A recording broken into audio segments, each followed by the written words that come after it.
Hi friends, welcome to Sri Foodies. இன்றைக்கி நம்ம செய்ய போகிறது கேரட் லீக் சூப்.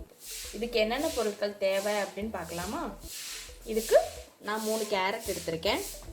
சின்ன வெங்காயம் ஒரு 10 தோல் உரித்து எடுத்து வச்சுருக்கேன்.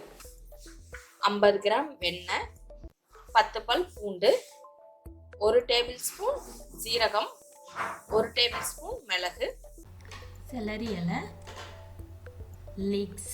நம்ம இந்த இலையை எப்படி கட் பண்ணலாம், அப்புறம் எப்படி சூப் பண்ணலாம் அப்படின்னு பார்க்கலாமா? இந்த லீக்ஸ் இலையை நம்ம கட் பண்ண போகிறோம். பின்னாடி இருக்கிற இந்த வேர் மாதிரியான பகுதியை நம்ம கட் பண்ணி எடுத்துக்கணும். எடுத்துட்டு பக்கத்தில் மேலே இந்த இலை மாதிரி இருக்கும் இல்லையா, அந்த போர்ஷன்ஸையும் நம்ம கட் பண்ணி எடுத்துடணும். இதை க்ளீன் பண்ணி இப்போ கட் பண்ணி எடுத்துக்கிறோம். கேரட்டையும் லீக்ஸையும் இந்த மாதிரி கட் பண்ணி எடுத்துக்கணும். இந்த செலரியை கட் பண்ணுறதுக்கு இந்த வேர் பகுதியை நம்ம எடுத்துட்டு இந்த இலை இதெல்லாம் எடுத்துடணும். இந்த குழல் மாதிரி இருக்குது இல்லையா, இதை மட்டும் நம்ம யூஸ் பண்ண போகிறோம். இதோட ஃப்ளேவர் ரொம்ப நல்லாயிருக்கும். ஆன்டி ஆக்சைடு இதில் ரொம்ப ஜாஸ்தியாக இருக்குது.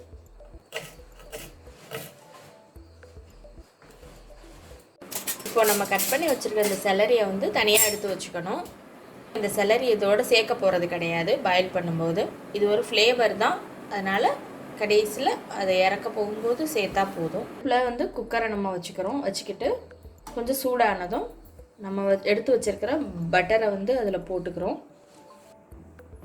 பட்டர் இப்போ நல்லா கொஞ்சம் மெல்ட் ஆனதும் நம்ம உரித்து வச்சுருக்கிற வெங்காயம்,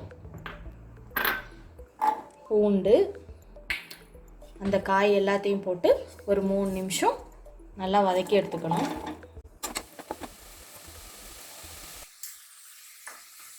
இப்போ இதில் நம்ம சீரகம், மிளகு எல்லாத்தையும் இதிலே ஆட் பண்ணிக்கணும். இதோட பச்சை வாசனை போகிற வரைக்கும் நம்ம வதக்கி எடுத்துக்கலாம். இப்போது 3 நிமிஷம் ஆயிடுச்சு. இதில் நம்ம 1 டம்ளர் தண்ணி சேர்த்துக்கிறோம்.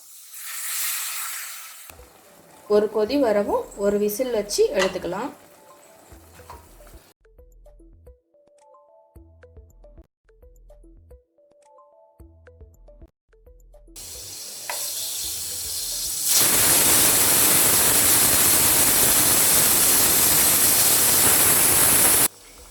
ஒரு விசில் வந்துடுச்சு.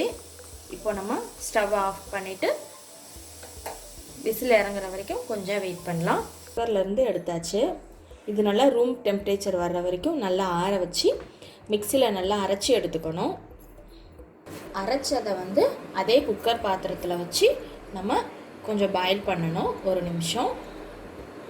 கொஞ்சம் லிக்விடாக வேணும் அப்படிங்கிறவங்க 1 டம்ளர் தண்ணி வேணும்னா ஆட் பண்ணிக்கலாம்.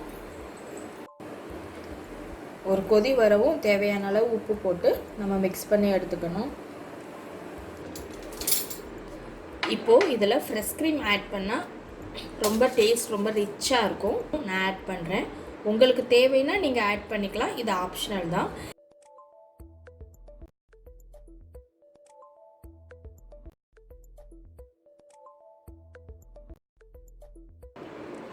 ஃப்ரெஷ் க்ரீம் போட்டோன்னா உடனே ஸ்டவ் ஆஃப் பண்ணிடணும். ஆஃப் பண்ணிவிட்டு நம்ம அந்த செலரி இருக்கு இல்லையா, அதை மேலே அப்படியே கார்னிஷ் பண்ணி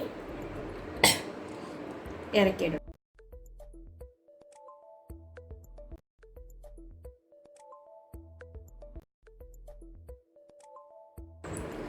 சூப் ரெடி ஆயிடுச்சு. உங்களுக்கு தேவை அப்படின்னு சொன்னால் மிளகு பொடி, சீரகப்பொடி அவங்கவுங்க டேஸ்ட்டுக்கு தக்கன எக்ஸ்ட்ரா ஆட் பண்ணிக்கலாம்.